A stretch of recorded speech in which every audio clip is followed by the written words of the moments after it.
Bonjour, bienvenue au Simone, bienvenue pour cette dernière rencontre de l'année proposée par Diognet, qui se consacre depuis 2 ans à une réflexion de théologie politique dont on dira forcément quelques mots. Donc, pour ceux qui ne le sauraient pas, la Simone est un café associatif qui a maintenant 10 ans à peu près, dont j'ai un peu l'impression d'être un grand-père coulé dans le béton, et donc qui répond à sa manière à la question que nous posons justement dans cette réflexion sur la théologie politique, c'est-à-dire à la question de l'engagement chrétien dans la cité et la manière d'être présent au cœur des débats, des soucis de chacun. Alors je ne vais pas redire pourquoi nous nous appelons Diognet, parce que ça fait quand même la 20e séance, donc ceux qui l'ignorent, il y a 2 fronts. Acheter le premier tome qui correspond aux rencontres de l'an dernier où nous expliquons ce que et donc nous terminons d'abord avec un jour adieu à César, ça s'appelle. Vous apprécierez la suite. Et donc là, nous sommes dans un jour un peu particulier parce que nous sommes, donc depuis peu, nous avons un nouveau pape qui, d'ailleurs, par bien des aspects, ses déclarations et sa formation, rencontre par bonheur les réflexions qui nous inspirent sur le mode de l'engagement des chrétiens dans la cité. Et nous terminons par un dialogue et non pas une conférence, et dialogue auquel d'ailleurs chacun pourra participer parce que c'est au fond une manière de conclure ces 2 ans de travaux que de pouvoir se livrer à un échange libre. Et je suis très heureux, évidemment, de proposer ce dialogue avec Foucault Giuliani et Vincent Aubin, qui donc vont échanger autour du livre de Foucault Giuliani qui s'appelle La communion qui vient. Ce livre a déjà 4 ans. Ça prouve qu'il est inusable, puisque en général, au bout de 2 mois, on oublie un bouquin. Là, 4 ans après, on en parle encore. Il est vrai qu'un certain nombre de siècles après, on parle encore de l'Iliade et de l'Odyssée, donc on peut passer quelques heures sur la communion qui vient 4 ans après. Foucault Giuliani, après avoir s'être un peu perdu à Sciences Po Paris, s'est enfin tourné vers la philosophie qui l'appelait depuis si longtemps. Et donc il enseigne la philosophie à Paris. Et dans le même temps, il a créé à Paris une autre forme du Simone, plus développée dans les services, puisque donc sous le nom de Dorothy, donc à Lyon, c'est Simone, avec un clin d'œil à Simone Veil, et Dorothy, c'est évidemment en référence à Dorothy Day. Et donc, au Dorothy, à Paris, il y a bien sûr des rencontres, des conférences et des moments de dialogue, mais il y a aussi un service rendu, par exemple aux sans-papiers, à l'accueil des migrants, et même des ateliers de formation. Donc l'engagement dans le service de la cité est plus accentué qu'il ne l'est au Simone, mais le Simone est appelé aussi à se développer autrement, sûrement. Et maintenant, Foucault vit dans l'Aisne à Ternier. Ternier. Ouais, bon, je fais partie de ceux qui ignoraient l'existence de Ternier. Et où là aussi, d'ailleurs, dans ce département un peu en déshérence, comme beaucoup de la France périphérique, il se consacre aussi au service au nom de Jésus. Vincent Aubin est normalien, agrégé de philosophie, et il a donc tous ses vaccins. Il a travaillé sur saint Thomas d'Aquin, dont il a traduit la Somme contre les gentils, et il est cofondateur de Diognète. Donc il est normal qu'il soit là pour la conclusion. Il était même nécessaire qu'il soit là pour la conclusion. Et il dirige une maison d'étudiants rue Chevreuil à Lyon. Et je peux annoncer qu'il va diriger l'an prochain l'Institut Philanthropos en Suisse, à la suite de Fabrice Adjadj. Voilà. Le déroulé de notre rencontre est assez simple. Foucault prendra d'abord la parole pour rappeler quelques thèses fondamentales qui vont être en débat. Et puis ensuite, je les laisserai dialoguer entre eux en intervenant si jamais on en vient à des violences. Et puis l'idée, c'est qu'après, on lance un peu la discussion et après que notre cher public puisse s'exprimer, poser des questions. Merci beaucoup pour cette invitation. Merci à Diognète. Et donc, je suis heureux de revenir au Simone, parce que j'ai travaillé au Simone il y a maintenant presque 10 ans, en effet. Et donc, on avait ouvert ce lieu avec notamment Paul, qui était le premier président de l'Union, dans l'idée aussi de faire vivre la tradition du christianisme social, qui, en effet, comme l'a dit Jean-Noël, a été aussi déclinée à Paris avec le Dorothy. Je tiens déjà à préciser que oui, je parle à partir du livre, mais je parle aussi à travers vraiment des expériences collectives. Puisque Joël a parlé du Dorothy, mais je fais aussi partie d'un collectif qui s'appelle le collectif Anastasis, qui est donc un collectif militant de chrétiens qui cherche à articuler, disons, l'ancrage théologique et l'action politique. Ça me tient à cœur de le mentionner, c'est pas une délicatesse de ma part, c'est parce que vraiment, je crois que c'est un espace de pensée, d'intelligence collective à partir duquel aussi ce que je vais dire là, à mon avis, s'enracine. L'histoire est en feu. Le technocapitalisme est à la tête du gouvernement américain. L'extrême droite autoritaire s'étend aux quatre coins de la planète, menaçant les droits fondamentaux. La crise écologique provoquée par notre mode de production et de consommation s'intensifie sans réaction suffisante de nos États. Les impérialismes et le droit du plus fort prévalent en Ukraine, mais aussi évidemment en Palestine-Israël, où s'accomplit devant nos yeux un génocide, sans que nos gouvernants trouvent à dire autre chose que il faut qu'Israël ait de la retenue.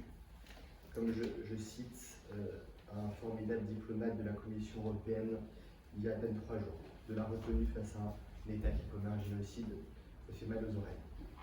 Que faisons-nous de la création que Dieu nous a confiée en héritage?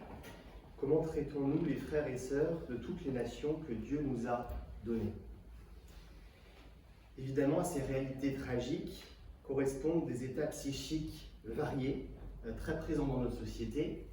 J'en ai dénombré 4, mais il y a sans doute plusieurs, mais évidemment l'indifférence égoïste qui nous tente tous à certains moments de penser d'abord à soi-même et se désintéresser du sort du monde. Il y a une forme de panique, parfois pseudo-apocalyptique. On voit d'ailleurs réémerger des imaginaires de fin du monde sans leur interprétation chrétienne, ce qui peut sembler inquiétant.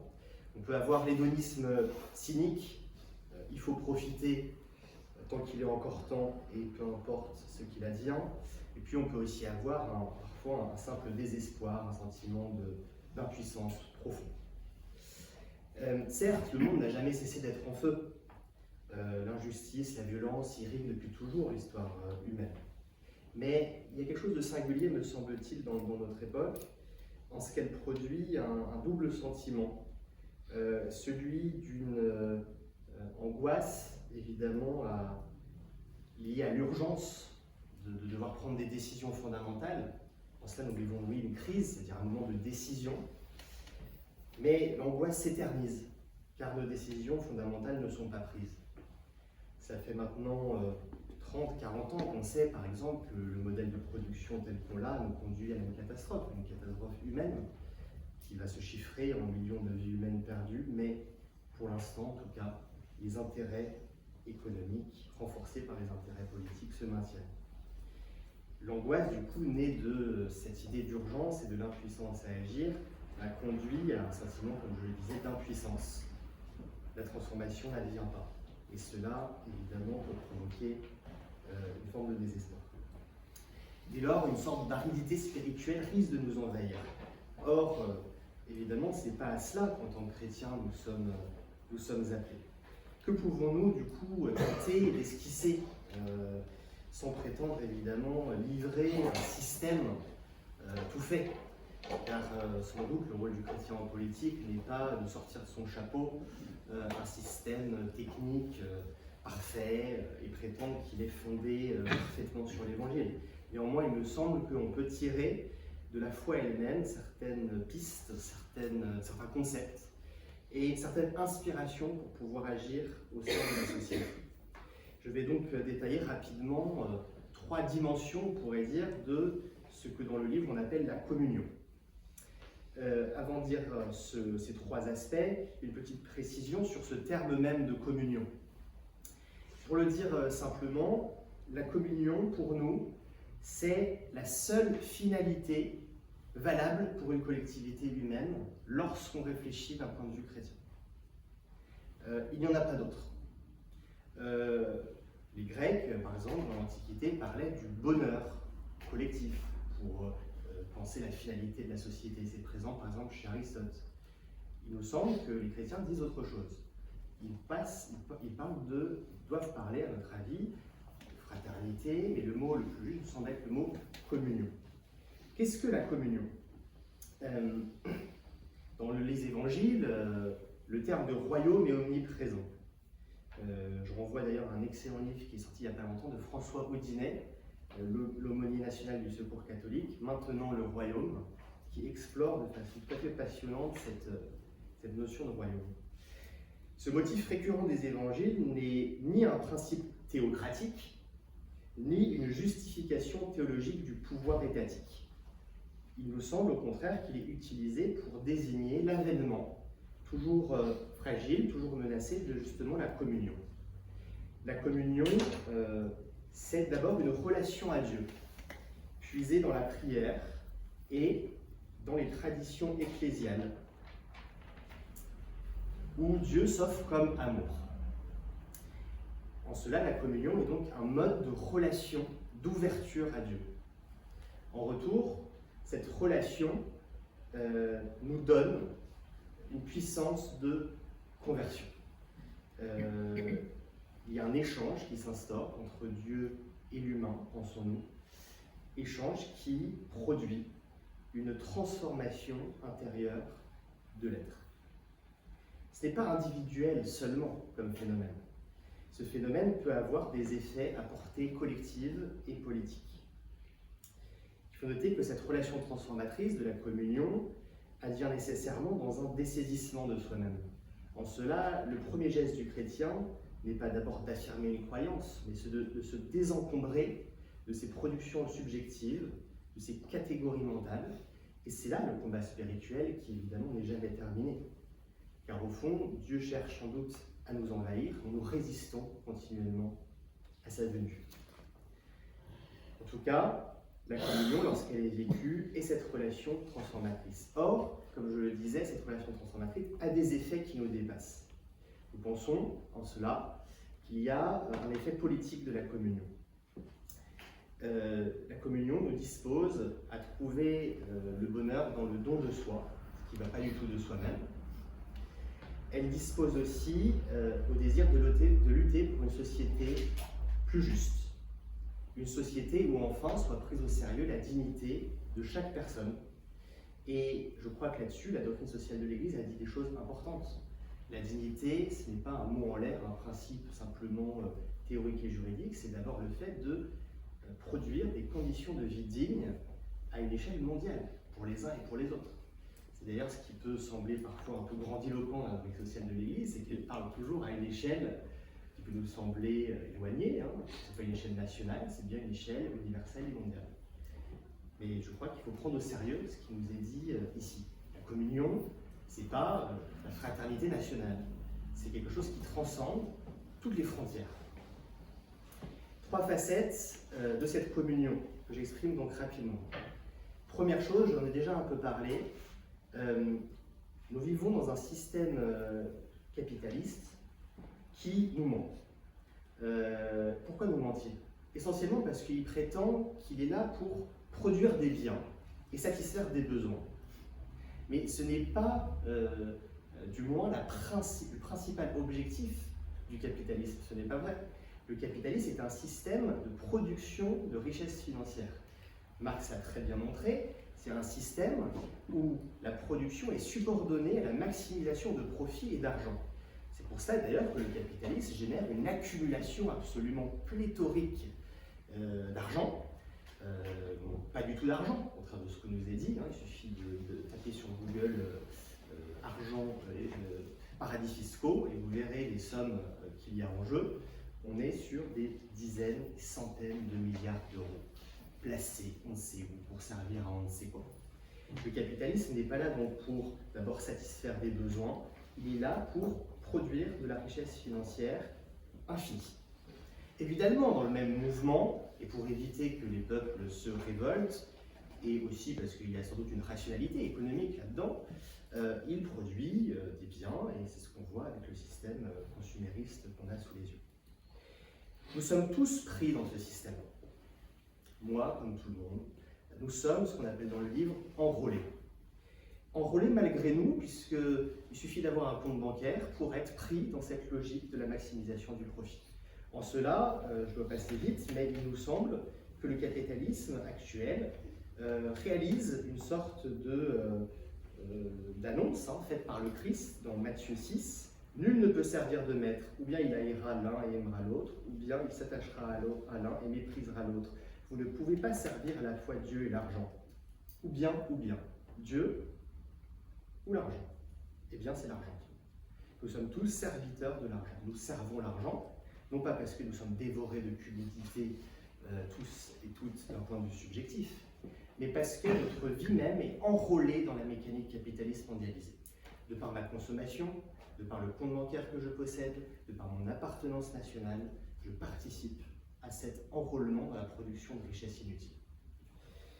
Cela nous semble en contradiction totale avec un appel fondamental de la doctrine sociale de l'Église, fondé sur les textes des pères de l'Église et sur l'Évangile lui-même, et même sur l'Ancien Testament d'ailleurs, la destination universelle des biens.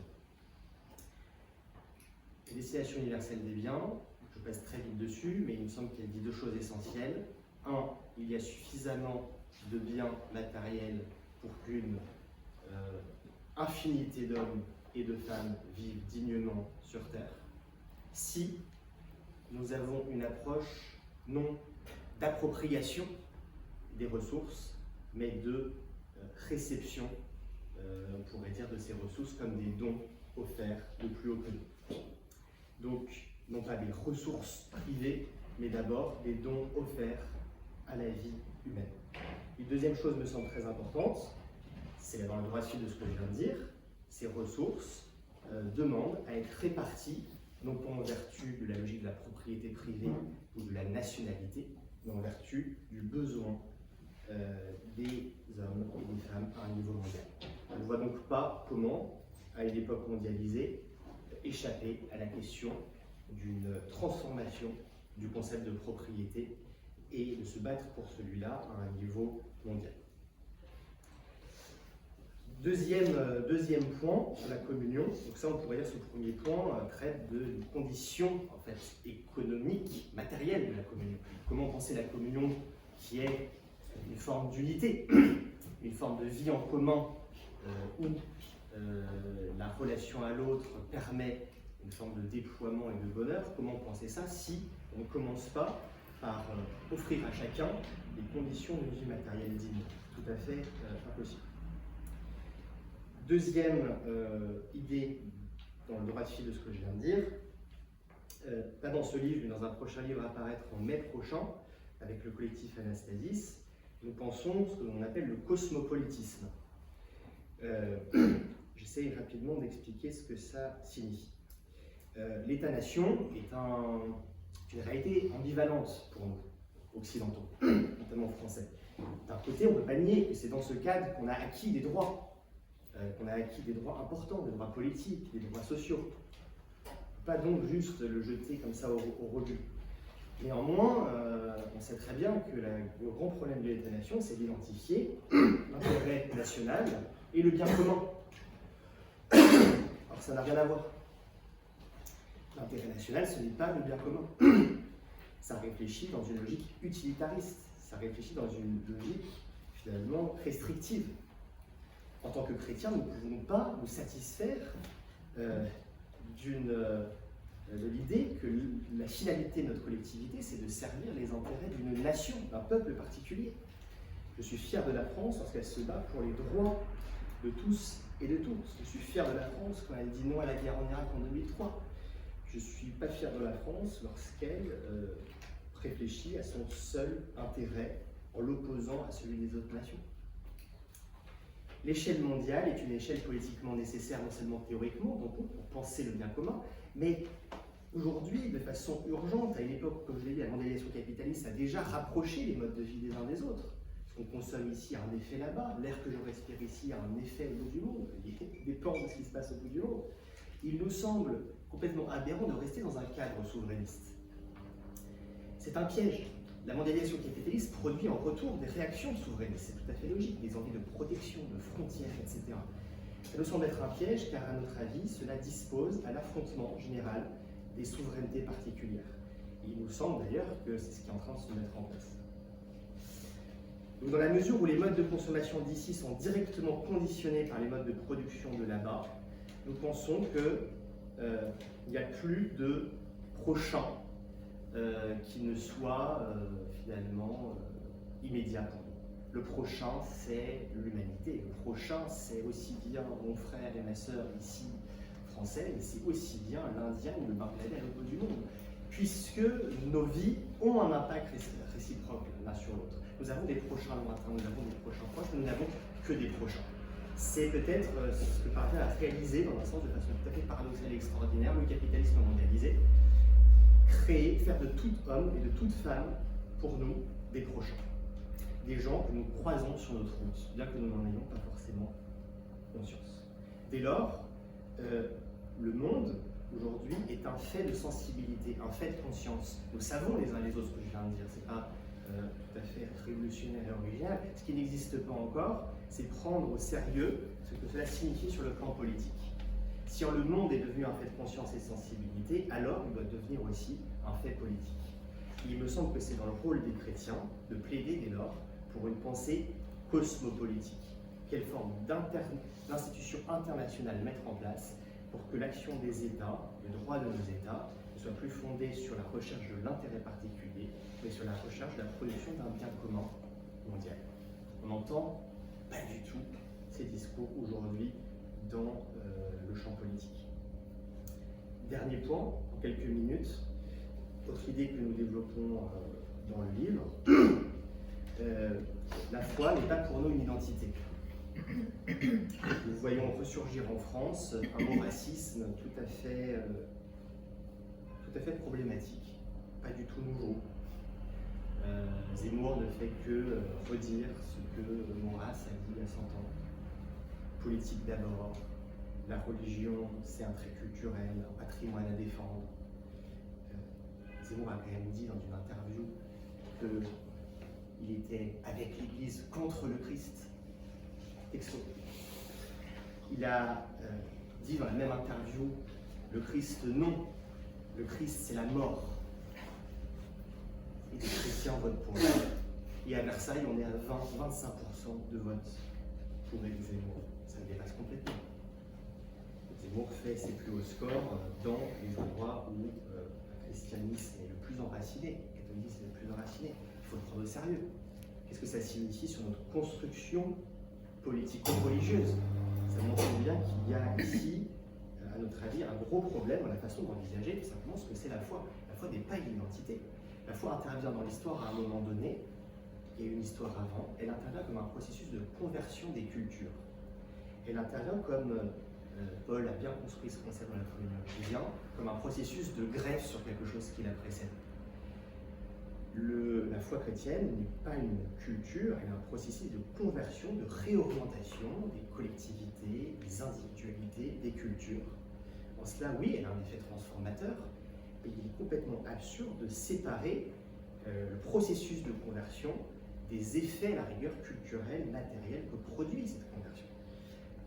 En cela, prétendre que la France est chrétienne, parler dans le langage de l'être là-dessus, nous paraît extrêmement problématique et nous conduire à se tromper profondément sur ce qu'est la vocation politique du christianisme. J'en ai terminé pour cette introduction. Merci. Merci beaucoup, Foucault. Il faut, à quelle heure on peut faire la borne Vous avez un peu plus d'une demi-heure pour expliquer tous les deux, car ouais. Et après, nous, on arrête pour savoir pour la discussion. Voilà. Un peu... Et après, on livre la parole au peuple. Donc, on arrête vers. Donc, vous arrêtez tous deux vers 10. D'accord. Mais je vous arrête. Ouais. Alors, vraiment, je dois dire, parce que bon, il y a probablement des gens qui n'ont pas lu le livre, ou peut-être qu'ils l'ont lu, plutôt qu'ils l'ont lu, mais il y a 3-4 ans. Donc, le relire a été, comment dire, cette lecture suscite une forme d'admiration quasiment constante, parce qu'il y a une créativité conceptuelle, un espèce de jaillissement. On a l'impression qu'il y a un nombre de choses qui sont pensées, qui sont affirmées, qui est vraiment considérable. On sent en plus derrière une ferveur et une expérience, c'est-à-dire que vous parlez aussi à partir des réalisations comme ici, comme le Dorothy, c'est-à-dire avec une manière de faire exister précisément des formes de communion chrétienne qui ont des effets politiques. Simplement parce que des chrétiens se retrouvent, agissent ensemble, prient ensemble, il y a des choses très belles sur la prière. Bon, après, voilà. Et dernière chose, c'est un livre qui, pour moi, est à peu près irritant à toutes les pages, tellement il est plein de formules qui disent le christianisme c'est ça, ceux qui pensent ça ils n'ont rien compris, c'est pas ça, c'est pas ça, c'est pas ça. Donc il y a une litanie de trucs qu'on n'a pas le droit de penser quand on est chrétien, qui n'est pas si libérante que ça en fait. Bon, voilà. Enfin, on reviendra peut-être sur ça. Mais peut-être pour commencer le débat ou la discussion, parce que je ne veux pas du tout que ça soit, on n'est pas là pour faire le procès du livre, une citation qui me paraît assez emblématique du projet du livre et sur lequel j'aimerais bien que vous puissiez répondre. On est page 28 là, et donc c'est un chapitre. Vous voyez, le livre parle de successivement la politique, la question du christianisme, disons, civilisationnel, l'économie et on va dire les questions anthropologiques et sociétales. Et alors, dans le chapitre d'ouverture, qui s'appelle Notre situation politique, qui se veut un diagnostic et aussi l'affirmation d'où parlent les auteurs, on lit ce qui est aboli par la foi chrétienne, c'est la politique définie comme pouvoir légitime et comme contrainte, et non l'idée même de politique, puisque le christianisme est porteur d'une manière originale d'organiser la vie en commun. Je trouve que c'est une phrase qui est assez claire, qui rejoint ce que vous disiez sur la communion, et ma question est qu'est-ce que ça veut dire, hein, de dire que le christianisme, au fond, n'a pas besoin, c'est comme ça que moi la phrase, de la politique. Le chrétien n'a pas besoin de la politique parce que sa foi, son christianisme, est porteur d'une politique. Je répondrai sur deux niveaux. Il me semble que déjà, en effet, il y a une portée politique de l'évangile. C'est lié à ce que j'ai dit tout à l'heure, via la notion de royaume. La notion de royaume, c'était très bien montré par Daniel Marguerat, le théologien suisse d'ailleurs, c'est que c'est une notion éminemment politique à l'époque de Jésus. Et ça ne veut pas dire que lui l'entend, justement, et c'est ça qui est beau, et subvertir un peu cette catégorie-là, en lui donnant peut-être un sens suprapolitique, on ne voit pas seulement politique. Néanmoins, il rentre par ce terme même, en annonçant le royaume sur un terrain qui est le terrain de la vie collective, en tout cas de la pratique collective. Or, au fond, la politique nous semble être d'abord ça, c'est-à-dire l'organisation de la vie commune. Le Christ a été crucifié et il a été crucifié par l'alliance des intérêts politiques et sacerdotaux de son époque. Je cite ici Ela Curia, un théologien espagnol, c'est le Salvador. Et Ela Curia, je résume son idée, il dit voilà, le Christ a été crucifié parce que justement sa prédication en fait, avait une portée qui menaçait l'ordre. Sinon, il aurait été ignoré.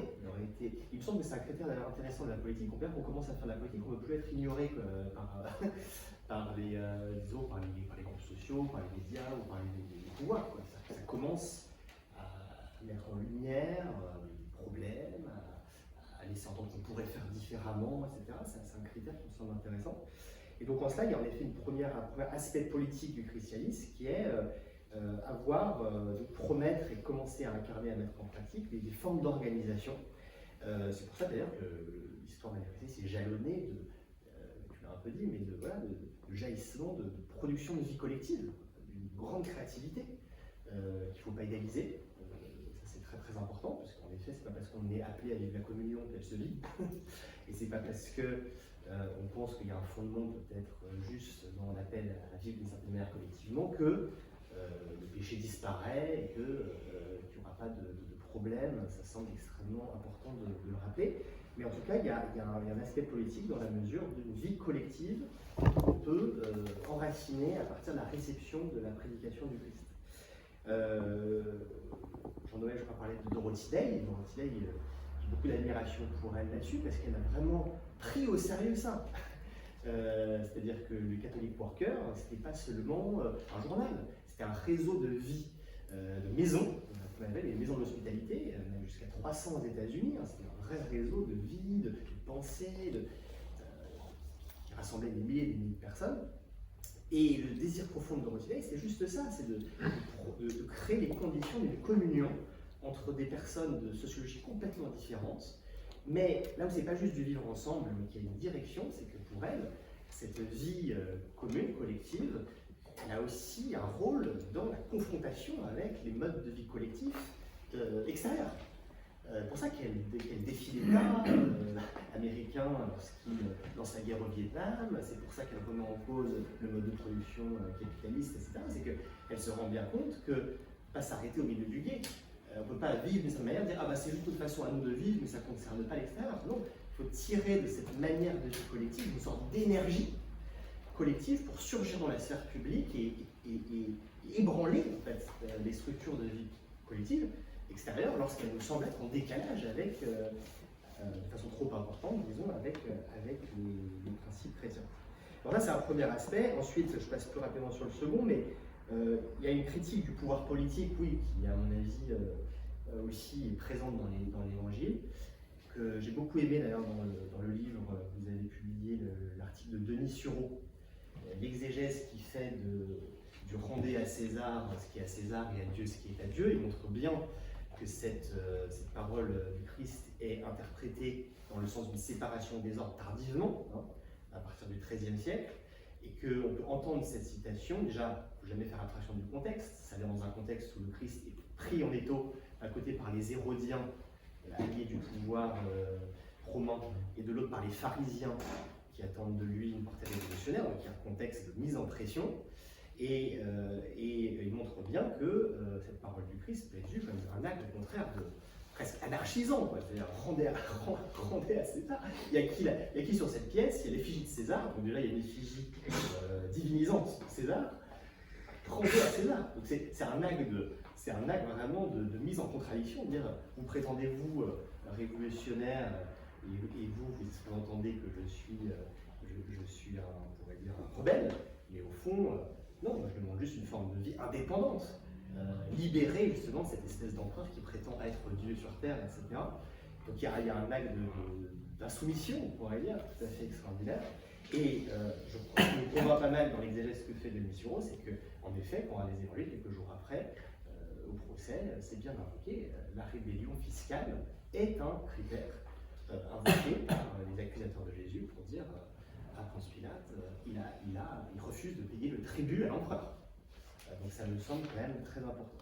Voilà, donc je dirais que sur cet aspect-là de critique du pouvoir, et alors pourquoi je dis aspect critique du pouvoir, c'est au fond le rôle des crèmes me semble être de devoir toujours en fait, mettre en échec la tendance naturelle du pouvoir étatique à viser sa propre conservation. Je parlais de l'intérêt national tout à l'heure, mais ça me semble presque être une loi historique des États, etc., de penser à la finalité suprême, leur propre intérêt, leur propre survie. Il n'y a pas de logique de la destitution de soi-même. On est à soi-même sa propre finalité.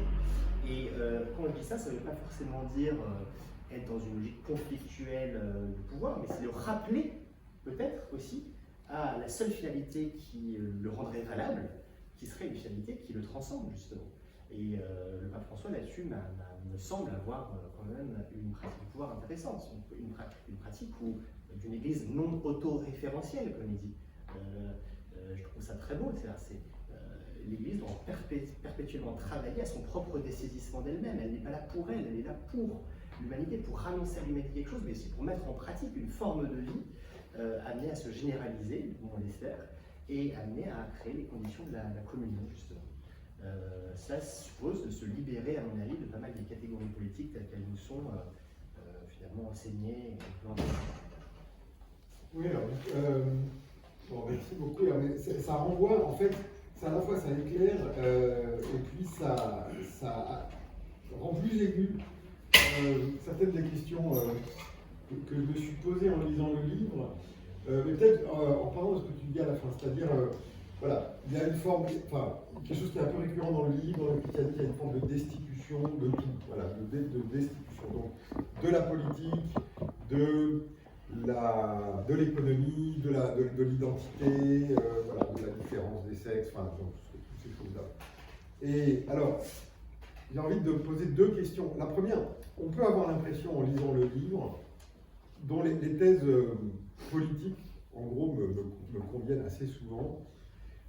Donc on a pris un agenda, disons, de gauche radicale, et on a pour chaque thèse que tout pouvoir est domination, que toute identité est exclusion, que toute économie est exploitation, etc. Pour chaque thèse, on a produit une justification, disons, scripturaire, évangélique, chrétienne. Et première question pour moi, et pourquoi en fait ne pas soutenir ces thèses comme le font ceux qui les ont mises en avant d'abord, c'est-à-dire avec des arguments rationnels tirés d'une analyse économique, donc qu'on pourrait discuter sans avoir l'impression d'être un mauvais chrétien. Pourquoi est-ce que ces thèses ne sont pas énoncées dans le champ qui leur appartient? Et là, on a une référence commune avec le grand dominicain Herbert McCabe, qui était très engagé à gauche politiquement, et qui disait, moi je suis très content qu'il y ait des catholiques socialistes, mais si je rencontre une catholique socialiste, je veux qu'elle le soit, pas parce qu'elle pense que l'évangile lui dit d'être socialiste, mais parce qu'elle est convaincue par la pensée socialiste. Et ça me paraît bien. En fait, je dis, qu'est-ce qui dans le livre, au fond, justifie de mobiliser tout ce brio intellectuel, disons, pour extraire de l'évangile une justification des propositions de la gauche radicale, alors que ces propositions peuvent tenir d'elles-mêmes pour des raisons d'analyse politique, économique, etc. Ça, c'est une première question. Et la deuxième, et je ne veux pas se mettre à la confusion, c'est l'impression, quand vous parlez de destitution, etc., des choses qui peuvent d'ailleurs s'entendre au niveau de l'institution, de l'Église, etc., l'impression parfois que vous faites, le livre fait peser sur les épaules du chrétien ordinaire une responsabilité infinie. Puisque, comme vous l'avez dit, au fond, on est tous enrôlés, et donc on retrouve un peu, me semble-t-il, la configuration typique des mouvements révolutionnaires où seul le militant absolument dédié à la cause est pur, car sans attache, autre que le combat à mener, et que celui qui a une maison, une famille, qui doit partir au boulot le matin et qui a le souci de nourrir ses enfants, par exemple, il est déjà un social prêtre parce qu'il est compromis en fait avec le système. Et en fait, on a l'impression que, par exemple, le discours sur le foyer qu'il faut destituer, sur les frontières qu'il faut aplanir, sur les structures économiques qu'il faut modifier, en fait, fait peser sur le kidam donc cette responsabilité infinie. Et je me demande, est-ce que le Christ est venu prêcher une religion tellement exigeante qu'au fond, elle ne va être comprise et vécue que par une toute petite élite, ou bien est-ce qu'il a prêché une religion qui est difficile, mais accessible à tous? Alors, d'abord, peut-être, le premier point... C'était sur le deuxième, parce qu'il est important, parce que vraiment, c'est pas du tout notre intention. Il y a des choses qu'on écrit un peu différemment, on écrit à 3 mains aussi. Si, c'est vrai. On écrit la main droite. Mais au contraire, on n'arrête pas de dire qu'on est tous enrôlés. La question, c'est pas les purs et les impurs, on refuse complètement ces catégories, elles ne sont pas du tout présentes. Il n'y a pas les bons et les mauvais. Il y a un processus de déconstruction à l'œuvre qui nous semble être massif, qui prend une forme particulière dans notre époque, notre époque s'en prend d'autres, auquel nous participons. Donc le premier acte politique, c'est pour ça que le premier concept du livre, c'est ce qu'on appelle la surpolitisation, c'est casser cette espèce de fantasme de dire il y a les gens engagés, les gens pas engagés. Non, il y a un enrôlement collectif, après avec des modes de conscience différents, on est plus ou moins conscient de notre engagement dans le monde. D'ailleurs, c'est exactement ce que dit l'idée, hein. Nous sommes toujours déjà engagés, nous sommes toujours déjà embarqués. Donc non pas partir du postulat de tiens, je pense quoi politiquement, tiens, est-ce que je vais m'engager en politique? Je déteste cette expression parce qu'elle suppose un acte de rentrer quelque part. Non, partir du postulat que je suis déjà pris dans un ensemble d'allégeances que je dois mettre au jour intellectuellement et que je dois ensuite décider. C'est-à-dire qu'on on décide pour nous. Hein. La question, c'est pas décider ou pas, c'est est-ce que je me laisse décider pour moi ou est-ce que je prends moi cette décision. Mais je te coupe, t'as pas l'impression qu'il faut être normalien agrégé pour arriver à faire que... Est-ce que le chrétien ordinaire peut se livrer à ce travail de déconstruction de tous ces liens dans lesquels il se trouve pris du simple fait qu'il est né, je sais pas, peut-être à Paris 16e, le pauvre... Non, mais c'est pas Paris 16e ou pas. C'est pas une question... Alors, pas seulement, oui, évidemment, la question des classes est très importante, mais nous, on pense profondément que... D'ailleurs, c'est pour ça que le logiciel marxiste il est peut-être présent dans le livre, mais c'est pas du tout le seul. C'est ce que justement, on pense qu'on est tous et toutes pris dedans. Donc, c'est pas d'abord un acte de, je dirais, moral de dire ça. C'est un acte de constat intellectuel, de penser la politique de façon à donner des avis conséquents, prendre d'abord conscience qu'on est tous et déjà toutes engagés. À partir de là, il faut être capable, en effet, de refinaliser nos engagements. Mais je veux dire, ça, là, oui, là, peut-être que c'est militant à ce moment-là, c'est un acte de substitution de certains engagements à d'autres, mais en tout cas, ça nous semble important de commencer. Donc, le côté pur-impur, non, vraiment pas. Participation à la destruction de péché, toutes et tous, à des niveaux différents. Parce que, oui, moi, ça ne me pose aucun problème de dire qu'en fonction de la classe à laquelle on appartient, de la catégorie ethno-raciale à laquelle on appartient, évidemment, notre responsabilité n'est pas la même. Je ne vois pas ce qu'il y a d'accusateur là-dedans, c'est purement du pur constat. Je veux dire, je trouve qu'il y a parfois une susceptibilité, comment la qualifier, occidentale, je veux dire, mais au contraire, qui est très bizarre, parce que je veux dire, le Christ n'arrête pas, enfin, il me semble que dans la parole chrétienne, on n'arrête pas de nous dire, si on doit se convertir, c'est bien parce qu'on participe à des... Il n'y avait pas de mal, il n'y aurait pas de conversion. Donc le premier acte, c'est de prendre qu'est-ce qu'il y a à convertir.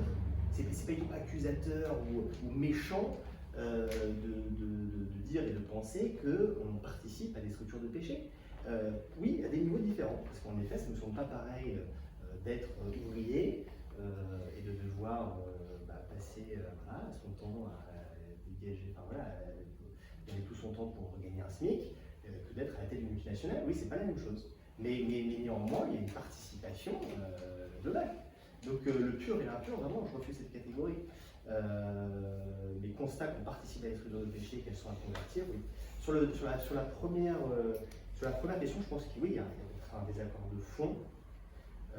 C'est la question de l'articulation de... Alors, on sait qu'il y a beaucoup de sciences sociales dans le bouquin. Honnêtement, c'est quand même, je trouve faux de dire qu'on parle que des sources religieuses. Je veux dire, on cite beaucoup d'économistes, on cite beaucoup de penseurs de la politique, mais c'est vrai qu'il y a aussi beaucoup de sources théologiques, etc. Peut-être que là, il y a un débat sur l'articulation, le type d'articulation qu'on fait entre la raison pratique, entre guillemets, puisque c'est le type de raison la plus utilisée dans le livre, c'est une raison qui s'intéresse à l'action politique et éthique, quoi, en gros. L'articulation entre ça et la foi. Pour engager le débat, mais c'est vrai que pour moi, ça n'a pas de sens de parler d'autonomie de la raison. Je ne crois pas. C'est-à-dire que pour moi, en tant que chrétien, je pense que le chrétien, justement, est chrétien en tant qu'il s'ouvre à une révélation qui est d'abord un acte de réception d'une extériorité qui lui donne une inspiration pour penser ensuite. Donc, du moment où je vais commencer à penser les raisons politiques et pratiques, forcément, ma question c'est quelle continuité j'instaure entre la réception de la foi et ma façon de penser les problèmes économiques, socio-économiques, etc. Ça ne veut pas dire, et si le bouquin donne cette impression, ça c'est une erreur, ça ne veut pas dire qu'on déduit de la foi un système tout fait, parfait, et que c'est la seule manière et l'unique bonne interprétation des choses. Mais en revanche, travailler cette continuité me semble primordial. Je pense que la modernité a beaucoup trop ancré en nous les idées de séparation des ordres, d'impression comme ça d'un cerveau à deux entrées complètement étanches. Je ne suis pas du tout familier de cette façon de voir, en tout cas la vie chrétienne, et je la trouve même dangereuse, puisqu'elle conduit à neutraliser, à mon avis, certaines catégories qui ne sont pas du tout neutres. L'économie, par exemple, l'économie en soi, je ne sais pas ce que c'est, moi. Qu'est-ce que c'est? C'est quoi les lois naturelles de l'économie? Par contre, en tout cas en tant que chrétien, ça me semble beaucoup plus pertinent de penser l'économie à la lumière de ce que je disais tout à l'heure. Et pour ça, il faut un concept de dignité, il faut un concept de la création, il faut des choses qui sont bien reçues quelque part. Je ne vais pas les inventer dans mon petit cerveau, et avec ma raison, tout aussi génial. Juste l'idée comme ça d'une raison capable par elle-même de trouver une sorte de vérité pratique et politique, d'un point de vue chrétien, me semble pas aller. Mais je termine là-dessus juste, en effet, si ça donne l'impression, et peut-être qu'il peut y avoir cette faille-là, tout à fait, de comme ça déduire un système tout fait d'une foi, sans médiatiser par une pensée rationnelle, et en plus que ça se double de l'idée d'une injonction vers c'est comme ça ou pas, et pas autrement, ça je suis d'accord. Mais la bataille pour l'interprétation du sens politique de la révélation me semble ouverte. Je veux dire, qu'on pense que c'est cette interprétation qui est juste. On n'est pas en train de dire tu n'as pas le droit de développer ton interprétation, mais néanmoins on est obligé de dire c'est l'interprétation que je juge être la meilleure et la plus vraie, sinon c'est pas une. sinon je veux dire, sinon c'est relativiste. Donc il faut tenir cet équilibre pour moi entre livrer l'interprétation et penser que c'est la meilleure, sinon pourquoi bon la faire. Et en même temps, en fait, ne pas condamner a priori les autres formes d'interprétation, ce qui serait complètement, ce qui serait dangereux et excluant, c'est pas l'idée. Oui, et en même temps, voilà, c'est ça. Tu parlais justement quand même de raison pratique, et moi ça me paraît, c'est pas tout à fait la distinction entre il faut penser séparément, voilà, il y a une séparation, donc aucune considération ou inspiration religieuse ne peut s'imposer dans le champ de la réflexion, ça me paraît évidemment absurde. En revanche, je verrais une autre distinction qui est, s'il s'agit de penser par exemple, une action politique dans le monde économique, une réflexion qui part de quel est l'état du système et quel est le système à faire advenir, ce qui me paraît être de l'ordre de cette responsabilité infinie. Et puis, quels sont les problèmes économiques que nous rencontrons? Est-ce que nous avons un problème d'approvisionnement de telles marchandises fondamentales à tel endroit? Et qu'est-ce qu'on peut faire pour le résoudre? C'est-à-dire se poser un problème limité s'adressant à notre responsabilité, comme on l'a tout le temps en fait, c'est-à-dire tout responsable de collectivité se dit tiens, en ce moment à Lyon on a un gros problème, on se rend compte que les canalisations d'eau sont en très mauvais état. Voilà. Donc il faut en fait faire des travaux colossaux et donc investir une partie, un budget énorme qu'il va falloir, donc l'utiliser là et pas ailleurs. Ça, là, on est dans la décision, dans une forme de rationalité pratique, puisqu'on a des objectifs, on a un problème à résoudre dans une situation de contrainte, parce qu'on n'a pas des ressources infinies. En fait, moi, c'est ce type de rationalité qui me paraît, souvent absente du livre, deux, pouvoir, non pas se passer de la foi, parce que le croyant qui va faire ça va être animé d'un esprit de justice, de responsabilité, etc. Mais en revanche, la foi ne va pas nous donner des clés en fait, pour affronter ce genre de questions. Et en fait, j'ai l'impression que systématiquement, le livre pousse du côté de cette responsabilité infinie. En fait, dès que je mets un pied dans la vie économique, je suis complice d'un système d'oppression mondiale. Donc, que puis-je faire pour, en fait, quand même, retrouver une forme de pureté, parce que malgré tout, je trouve que c'était l'idée qu'on ait des alliés objectifs du système, me semble, on va reparler peut-être tout à l'heure de question originelle, me semble être une transposition politique au fond de l'idée qu'on est tous marqués et il faut constamment expier. On a tous quelque chose à expier. Bon, mais enfin toi, la question de la rationalité politique pratique, c'est-à-dire pourquoi ne pas penser la politique à partir de questions de problèmes pratiques à résoudre collectivement? Parce qu'elle a ses propres finalités, la politique aussi. Là, dans l'exemple, non mais, comment dire, donc une sorte d'autonomie de la raison. Oui. Pour Parce que cette autonomie de la raison est quand même une condition de la liberté même politique. Pour réparer les canalisations, je peux coopérer avec des non-croyants, des musulmans, des bouddhistes. Oui. Et cette autonomie des ordres est quand même une condition de la liberté politique. Et si on décide tout à partir d'un jugement religieux, au fond, en dépit de la bonne volonté, c'est porteur d'une oppression. Et je ne me place pas au niveau du pouvoir, là. Oui, mais sauf que le pouvoir est la condition de la gestion des biens communs. Des biens communs. S'il s'agit de rentrer dans une sorte de contrainte, imposée aux autres sur, en gros, forcer de voir le monde, par exemple, à travers le prix de la destination universelle d'État, ça devient la théorie de l'État imposée. Avec ses sources de violence. C'est un peu cette hypothèse-là, en fait, j'ai l'impression que ce serait la faille que vous verriez. Mais il me semble que, ce que j'ai du mal à comprendre, c'est que tout État, en fait, la neutralité n'existe pas. Est-ce qu'il ne faut pas différencier le niveau de la société et le niveau de l'État? Ce n'est pas une neutralité, c'est une hiérarchie des finalités. Donc, effectivement, il n'y a jamais de neutralité, mais dans son ordre, il y a une logique économique, il y a une logique technique, il y a qui requiert, qui n'est pas une neutralité, parce que ça requiert une décision. Mais c'est une décision qu'on peut partager, qu'on soit croyant ou pas croyant, et j'ai pas besoin de la baptiser. Moi, il me semble quand même que la rationalité dont vous parlez, je suis prêt à la reconnaître, parce qu'en effet, l'exemple que vous donnez est bon, c'est-à-dire que l'idée de la coopération d'un groupe humain quelconque autour d'un objectif donné et qui parvient à s'entendre, oui, complètement. Donc en fait, comme mode de fonctionnement pour résoudre des problèmes. Simplement, si on pense au niveau politique, il me semble que quand même la question politique importante, c'est la question de quelle finalité. C'est-à-dire que je trouve que, par exemple, la question de l'économie, ça, c'est la question, notre économie me semble imprégnée de finalités non interrogées. Enfin, c'est ça le problème, c'est que moi je veux bien mais on ne peut pas laisser soi-disant à une forme de raison politique la responsabilité de devoir penser les fins, puisque en fait les fins sont toujours aussi des fins qui sont éthiques, qui transcendent le pur politique. Il n'y a pas longtemps, je lisais Enrique Dussel, qui est un philosophe argentin, qui d'ailleurs a été prof du pape François, je ne savais pas, mais je l'ai appris il n'y a pas longtemps.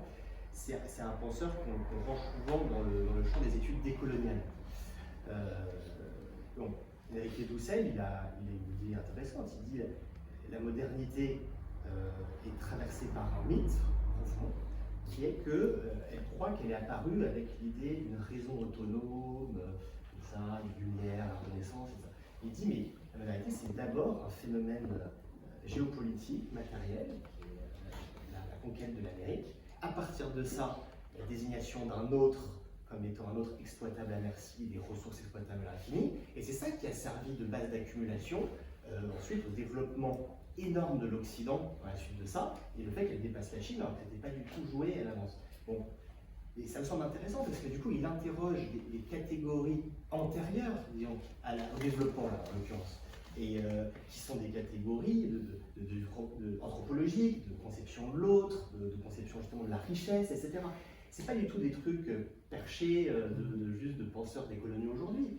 Il y a un théologien que j'aime énormément qui s'appelle Antonio Guerra, qui est un jésuite du XVIe siècle, qui a été conseiller du pape d'ailleurs à un moment donné, qui était missionnaire envoyé en Amérique du Sud, et qui a été, un peu comme Las Casas, en fait, tellement atterré par ce qu'il a vu qu'il en a écrit des sermons.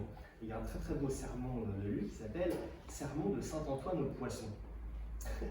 Et dans tout ce sermon, il prend la métaphore de la mer et des gros poissons qui mangent les petits. Et il dit, c'est un sermon qui adresse à l'Occident en fait, il dit, vous êtes en train d'instaurer une économie de la prédation, de la captation des richesses, de l'exploitation aussi des Indiens, puis des Noirs, au service de l'idée d'une prospérité eurocentrée. Bon, je le dis dans les termes d'aujourd'hui, mais c'est exactement l'idée. Bon, ça me semble extrêmement intéressant ces pistes-là.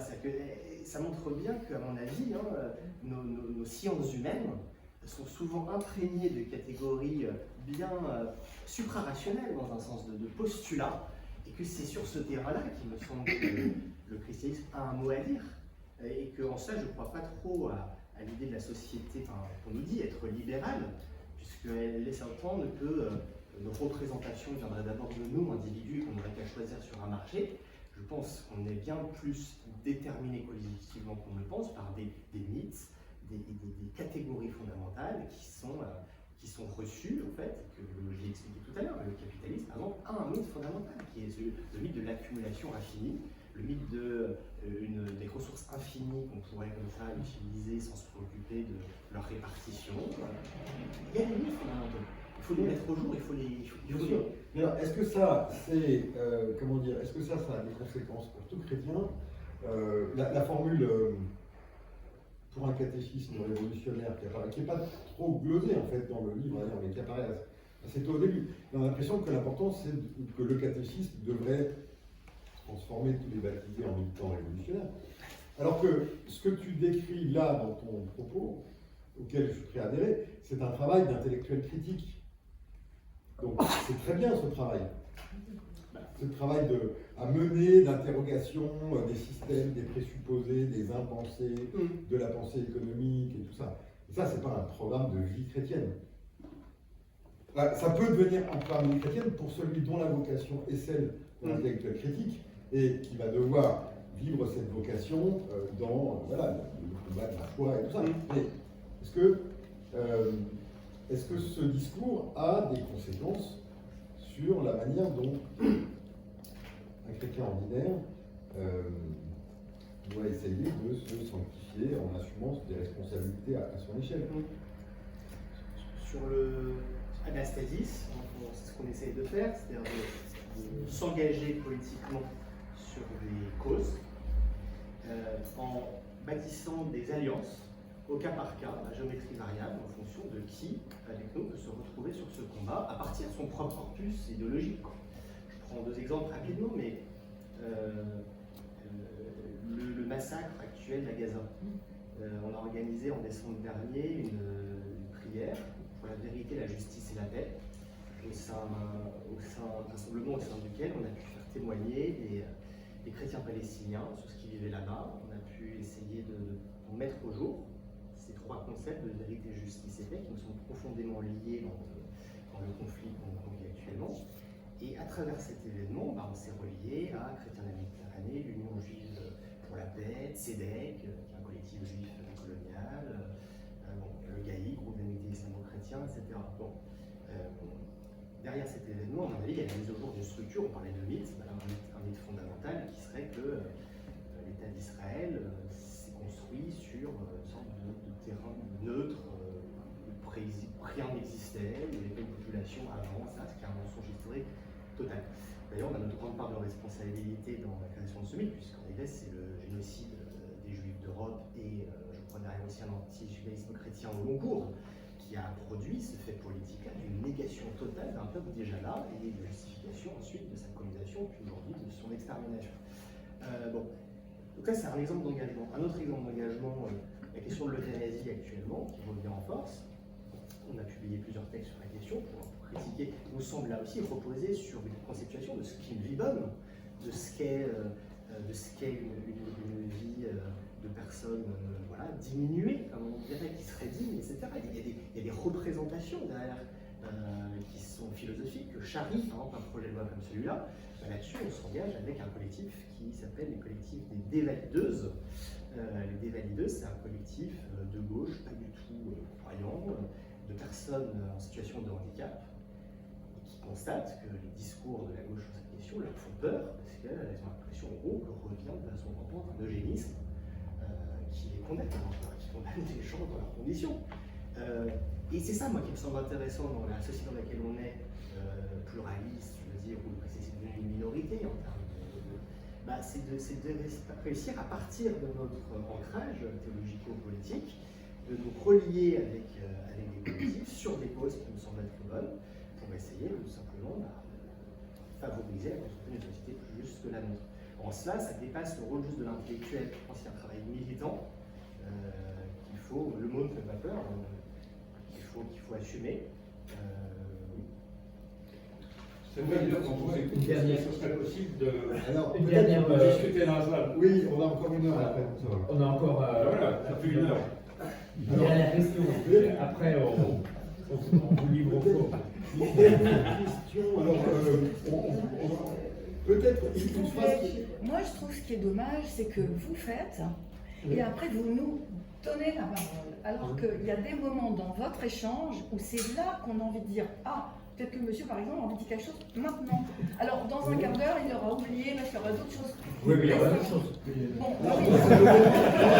Je voulais juste le dire, parce que je pense très souvent. Alors là, non, mais moi, je ne veux absolument pas me débat. En fait, si, moi, ça me dérange.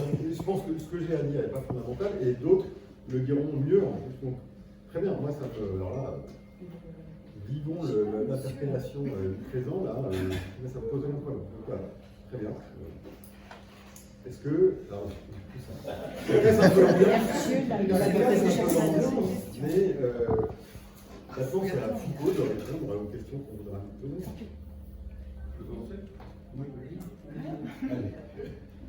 Oui, vous m'avez fait beaucoup souffler, parce que nos boussoles sont à 180 degrés. Donc notre boussole, c'est Marx. Pour moi, Marx, c'était le siècle avant-dernier, et sa position par rapport au capitalisme de l'époque, qui était uniforme.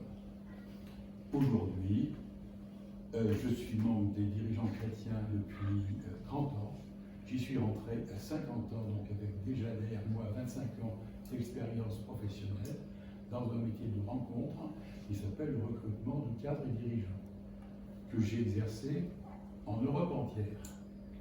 Et comme j'ai le goût de l'international et du mondial depuis mon baptême, qui a eu la bonne idée d'être le 8 mai 1945, j'ai été condamné à vivre la paix. Et là, je fabrique de la paix partout. Donc j'ai visité 40 pays et j'ai des convictions claires. La première, c'est qu'il n'y a pas de capitalisme global. C'est une certitude. Le capitalisme, il se vit par endroits, sous des formes très différentes. Une manière évidente, c'est quand je travaille pour les Danois, je vais travailler de manière différente qu'avec un espagnol ou un italien. C'est une certitude. Quand on travaille avec un Allemand, vous avez un contexte social qui est différent de celui de la France. Donc notre univers économique, il est extrêmement éclaté. Si en France on a quelques millions d'entreprises, c'est pas pour rien. Si on voulait que l'économie soit globale et unique, il y aurait une entreprise qui serait l'État. On n'en a pas voulu. Il y en a d'autres qui ont voulu, par exemple URSS. Moi, URSS, j'y suis allé en 1967. On était copains à l'époque, De Gaulle avec Khrouchtchev. La belle URSS avait fait ses Spoutnik, donc on était en admiration. J'y ai vécu 5 mois pour m'apercevoir que toutes les églises étaient fermées. Je n'ai pas vu 3 croyants encore sur place. Et je suis très surpris que c'est rebondi actuellement. Au niveau des usines, on était dans du Zola 9 fois sur 10. Au niveau de l'écologie, on ne peut pas dire que les pays communistes aient été des champions de l'écologie. Ça, on le sait. Alors, ce qui me gêne beaucoup, c'est que quand vous vous exprimez, vous tapez contre l'économie globale, le capitalisme global, et vous ne parlez pas du marxisme d'aujourd'hui. Mais Eh bien, il existe, vous le savez bien. alors déjà, vous avez raison sur un point, c'est vrai que j'ai dû faire vite, mais on est dans un système mixte. Ouais. Donc on n'est pas dans un système capitaliste, c'est vrai qu'il y a une part importante de l'économie, qui est une économie socialisée, ce qu'on appelle les services publics, qui obéissent pas. En France, on est le plus socialisé des pays dits, vous diriez, capitalistes. Alors, est-ce qu'il y a plusieurs C'est certain. C'est certain. Là où je ne suis pas du tout, c'est sur 2 choses. Déjà, pourquoi pas parler du marxisme? Parce que je pense dans une époque précise, j'ose espérer, peut-être pas, mais qu'il y a 40-50 ans, je n'aurais pas été adhérent du PCF et stalinien. Ce que je vous dis, après, je ne suis pas né dans les années 50, donc je ne sais pas ce que j'aurais été. Mais il me semble important de penser en situation. Ce qu'on a sous les yeux, ce n'est pas l'international marxiste. C'est l'international capitaliste, je suis désolé de le dire. Vous venez de dire l'international capitaliste comme un ensemble homogène. Alors, vous savez très bien que ce n'est pas possible. À l'ONU, il y a 120 pays ou 200 pays qui passent leur temps à discuter sans avancer parce qu'ils sont trop différents les uns des autres. Je crois qu'ils n'avancent pas parce qu'au Conseil de sécurité, il y en a quelques-uns, je ne les nomme pas, qui font barrage systématiquement. Ah bah oui. Donc on n'appelle pas ça Oui, mais ce n'est une pas que façon les de capitalistes qui dialoguer. font barrage. Vous savez On ne très bien. dialogue pas. Il y en a 2 Les qui sont Américains font bravos barrage, capitalistes. les États-Unis font barrage. À Mais partir du ce moment où n'est pas les États-Unis- seuls, Eh ben, c'est pas les seuls. au Conseil, L'URSS peut faire barrage, la Non. Chine peut faire Non. barrage, Il faut arriver à ils sont changer ce 5 débat. oui, mais, Voilà, c'est non, tout. mais quand même, au Conseil de sécurité, si un seul fait barrage, ça fait barrage, je le rappelle quand même. C'est le Conseil de sécurité, il peut faire barrage, Voilà. mais ce n'est pas lui qui décide et qui propose. Monsieur, vous aviez aussi une question. Oui. Alors, souvent, on se réfère au clivage droite-gauche en tant que chrétien, ou le clivage socialisme-capitalisme. Du point de vue chrétien, c'est pas ça le vrai clivage. Le vrai clivage, je vais enfoncer les portes ouvertes, mais c'est peut-être quand même utile que je le dise, c'est Dieu et le diable. Et tous les problèmes de société, depuis l'origine des temps, sont polarisés par ce clivage. Alors, je constate depuis, je ne sais pas combien de temps, mais je suis quand même étonné que dans nos milieux chrétiens, on ne parle jamais du diable. Le diable, pourtant, il est à l'œuvre. Ce dont vous n'avez pas parlé. Il y a, attendez, ça s'appelle le mondialisme, et dont vous n'avez pas parlé. Et il y a un projet de société mondialiste qui a été d'une part développé dans The Great Reset, la grande réinitialisation, co-auteur Klaus Schwab, fondateur du forum de Davos. Et puis, actuellement, au niveau de l'ONU, c'est une position officielle, il y a ce qu'on appelle l'agenda 2030, c'est demain matin, qui a pour objectif d'installer, alors avec 14 ou 15, je ne sais plus combien, objectifs, mais ces objectifs sont décrits d'une manière feutrée. Vous savez, comme 1984, il y a un double discours, il y a celui qu'on voit et celui qu'on voit moins, et qui en fait a pour triple objectif de construire des États omnipuissants. Deuxièmement, de supprimer totalement la propriété privée, non seulement la voiture, l'école, mais y compris les vêtements. Et troisièmement, d'établir un système de surveillance omniprésent. C'est le fameux crédit social déjà instauré en Chine. En Chine, il y a une caméra pour 2 habitants avec la reconnaissance spatiale. Je vous dis un peu les choses dans le désordre. Vous avez parlé d'économie, vous n'avez jamais parlé de la doctrine sociale de l'Église qui détermine tout de même une direction. Et par exemple, en tant que chrétien, on est obligé de dénoncer le traité de Lisbonne pour la simple raison que c'est le contraire du principe de subsidiarité. Alors, monsieur Pant, est-ce que vous avez une question à poser? Pardon? Est-ce que vous avez une question à poser? C'est ça qu'on fait sa thèse. Oui, j'ai une question. J'ai une question. Qu'est-ce que vous pensez?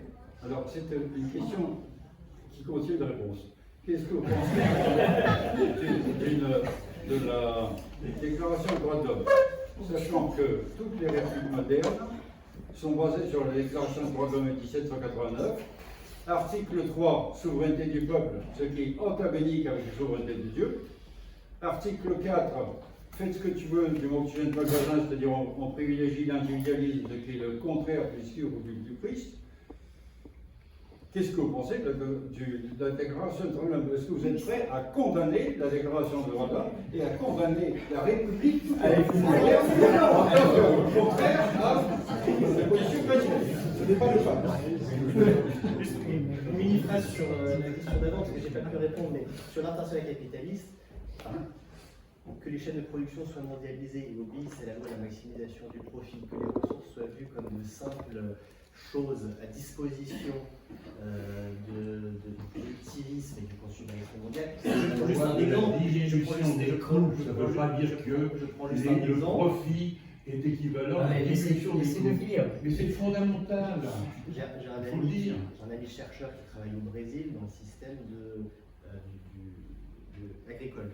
Il étudie l'exploitation des ressources minières agricoles au Brésil.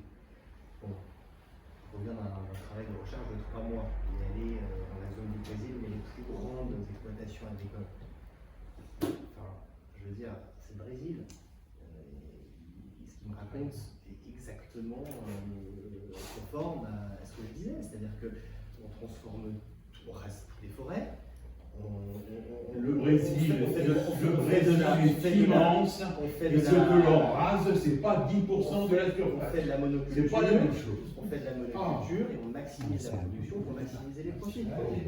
Libre ajout de ça, moi je vois ça et je pense qu'il y a une cohérence économique là-dedans. Je passe à la deuxième question, c'est pour ça d'ailleurs je ne dis jamais le mot mondialisme, qui me semble un mot complètement fumeux, pour la simple raison qu'il dit sans dire, quoi. C'est pas mondialisme qu'on a, c'est capitalisme mondialisé. C'est-à-dire que c'est une mise en lien, une mise en interdépendance basée sur un système de production précis. Le mondialisme permet de faire croire que les dérives de notre société seraient dues à une sorte de pensée cosmopolitique déracinée et déracinante qui viserait à nier les peuples, les nations, etc. Pas du tout dans cette théorie. Je pense que le capitalisme mondialisé a été mis en place par les États-nations occidentaux pour une raison simple, c'est que les élites politiques et les élites économiques sont bien moins opposées que ce qu'on dit la plupart du temps. C'est qu'on nous fait souvent croire qu'il y a l'État d'un côté et puis les élites économiques de l'autre. Je ne crois pas trop à cette idée-là. Je pense qu'il y a une logique par les diplômes, par la sociologie qui fait que souvent ceux qui dirigent les très grandes entreprises, ceux qui dirigent les États, le mondialisme, c'est pas fumeux, c'est la mise en place d'un gouvernement mondial. C'est loin d'être fumeux. Est-ce qu'il y a d'autres points de vue? Oui, moi je voudrais poser une question à l'arbitre, Jean-Noël Dumont. Oui. Est-ce qu'au fond, cette tentation politique de toutes les grandes religions ne souligne pas les limites du spirituel, j'allais dire même de la difficulté de l'incarnation? C'est une question. Alors je ne sais pas si on peut parler d'une tentation politique de toutes les religions. L'islam par exemple. Oui, mais Monsieur- c'est très justement l'exposé de Foucault laisse apparaître que c'est extrêmement différent, puisque l'idée même de la communion n'a pas pour vocation de déboucher sur une prise de pouvoir et qui instaurerait une chrétienté par une voie autoritaire et par une loi d'ordre politique. Il me semble que l'intérêt justement de la position exprimée par Foucault-Giuliani, c'est de montrer que la communion chrétienne donne un tout autre modèle que celui du pouvoir. Et parce que, au fond, cette communion, elle ne peut pas être appropriée par quelconque pouvoir politique. Et je crois que c'est vraiment la spécificité chrétienne et la spécificité de l'idée de l'Église alors c'est pour ça que je reproche à Foucault, je reprocherais éventuellement à Foucault de ne pas avoir assez le sens de l'autonomie des ordres. Parce que c'est justement, me semble-t-il, ce que nous recevons de plus précieux de l'histoire de l'Église et de l'idée de communion, c'est justement cette autonomie des ordres. C'est-à-dire que cette communion n'a pas pour vocation de se transformer en pouvoir. Mais c'est une tentation. Alors c'est une tentation de tous les hommes. Mais c'est précisément la tentation contre laquelle le Christ nous invite à lutter. Et le refus de la monarchie, de la part du Christ, César. le refus de César, c'est précisément l'idée que nous sommes appelés à un autre ordre de fraternité ou de communion que celui qui passerait par les instruments du politique. Alors qu'on est tenté de penser que ça irait plus vite si on prenait ces instruments. Et Jean-Jacques, comment on pense on prend la question par rapport à l'étranger, question politique fondamentale, question comment je perçois celui qui n'est pas dans la culture, dans la religion, c'est une question éminemment politique. Comment en fait, je ne comprends pas comment, si autonomie de la raison laisserait penser que moi j'entends comme ça, on n'est pas d'accord sur ce que ça signifie, mais autonomie de la raison, ça laisserait penser qu'il y aurait des solutions universalisables et qu'on pourrait comme ça trouver sans à un moment donné faire appel à une conviction éthique, théologique reçue première. Moi c'est ça que je conteste, c'est-à-dire que je suis d'accord pour dire qu'à un moment donné, il faut qu'il y ait une délibération publique et différentes conceptions du monde peuvent intervenir. Dans ce cas, je suis libéral. Je ne suis pas en train de dire que c'est la seule théologie ou éthique ou anthropologie valable qui a le droit de s'exprimer. Jamais j'ai dit ça, jamais ça, c'est dans le livre. En revanche, je pense important, lors des débats politiques, avoir l'humilité de dévoiler aussi nos corpus d'allégeance première, quoi. Et d'être d'abord non pas dans une conviction purement rationnelle, mais dans le fait de faire appel à une forme de fondement, oui, qui me semble toujours à l'œuvre, quelles que soient, je veux dire, les idées politiques des uns et des autres. C'est ça que j'ai du mal à comprendre. Et d'ailleurs, je veux dire, peut-être que ça peut paraître bizarre quand on lit le bouquin, parce qu'on est en effet du XXe siècle, qu'on est issu, mais quand on lit les pères de l'Église, je lisais Grégoire de Nazianze ce matin, justement, qu'on préparait Sermon sur les pauvres.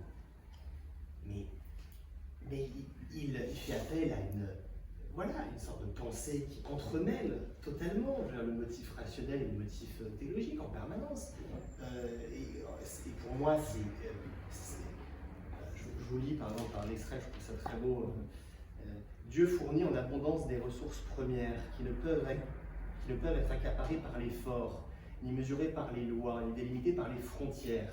Il donne pour tous, de sorte que rien ne manque à personne, car il est généreux et le monde qu'il a créé est bon. Mais c'est pas ma raison qui va me... je veux dire, en fonction de où je vais grandir, dans quelle culture, dans quelle sociologique, ma raison va bien souvent expliciter les choses. Si j'ai un père qui, depuis tout petit, m'a fait des leçons à la Malthus et m'a expliqué que le monde, c'est la rareté, il faut. Comme j'entendais une interview de Trump jeune, terrifiante, à 18 ans, Trump qui a grandi dans le monde de ce père protestant, d'origine allemande. Et Trump dit à 18 ans, ça m'a pas fait de la peine pour lui, il dit, elle est forte, elle est faible. Il y a ceux qui luttent, qui veulent y arriver, il y a ceux qui ne valent rien, qui sont médiocres. C'est sa vision du monde. Il pense que c'est très rationnel de dire ça, je veux dire. Et après tout, je disais Chapoutot il n'y a pas longtemps, il y a une rationalité nazie. Il y a une rationalité nazie qui s'est appuyée sur un concept de la vie, qui s'est appuyé sur un concept de l'histoire. Les chrétiens ont des concepts concurrents à faire valoir. Et c'est pas avec ma raison seulement que. Alors si, ma raison en tant qu'elle interprète une révélation. Oui, la raison en tant qu'elle interprète une révélation. Mais c'est une raison théologique, du coup. Du coup, pour moi, la raison politique, en tant que chrétien, doit être subordonnée à la raison théologique. Et c'est dramatique pour moi que la théologie, à ce point-là, a disparu, je veux dire, même si c'est un truc d'intello, seulement, qu'on n'avait pas forcément à faire. C'est fondamental pour penser les problèmes. Ouais, j'aurais une question qui regarde votre engagement passé. Parce que justement, dans le cas de l'enrôlement, vous avez démontré, enfin dans le bouquin, il est question à un moment donné de la manif pour tous.